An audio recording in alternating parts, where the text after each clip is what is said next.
తాకట్లో ఉన్న మీ బంగారాన్ని విడిపించి ఆ రోజు ఆన్లైన్ రేటుకి కొంటాం. Sharma gold company. భారీ వర్షాలు కర్ణాటక రాజధాని బెంగళూరు నగరాన్ని ముంచెత్తాయి. భారీ వర్షాల కారణంగా అనేక ప్రాంతాల్లో రోడ్లు జలమయమయ్యాయి. పలుచోట్ల ట్రాఫిక్ జామ్ కావడంతో ప్రజలు తీవ్ర ఇబ్బందులు పడ్డారు. ఉరుములు మెరుపులతో కూడిన వర్షం పడడంతో చెట్లు నేలకూలాయి. వాతావరణ ప్రభావంతో బెంగళూరుకొచ్చే 20 విమానాలను అధికారులు దారి మళ్లించగా 10 విమానాలు ఆలస్యంగా నడిచాయి. దారి మళ్లించిన విమానాల్లో ఇండిగో 10, ఎయిర్ ఇండియా ఎక్స్ప్రెస్ కు చెందిన 4, అకాసాకు చెందిన 2, ఎయిర్ ఇండియాకు చెందిన విమానాలు 2, దేశీయంగా 18, 2 అంతర్జాతీయ ఇండిగో విమానాలున్నాయి. బెంగళూరులో ప్రతికూల వాతావరణం ఉండడంతో విమానాలపై ప్రభావం పడింది.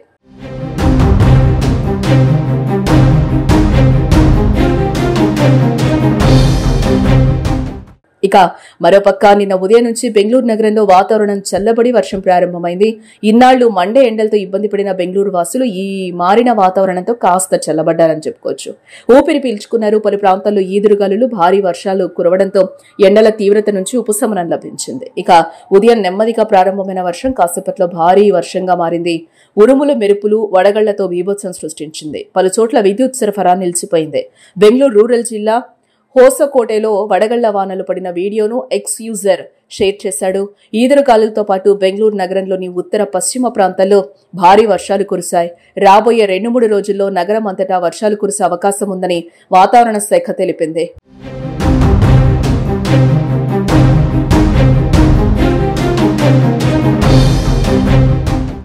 ఇవాళ కూడా తేలికపాటి వర్షాలు, ఉరుములతో కూడిన వర్షాలు కురిసే అవకాశం ఉందని భారత వాతావరణ శాఖ అంచనా వేసింది.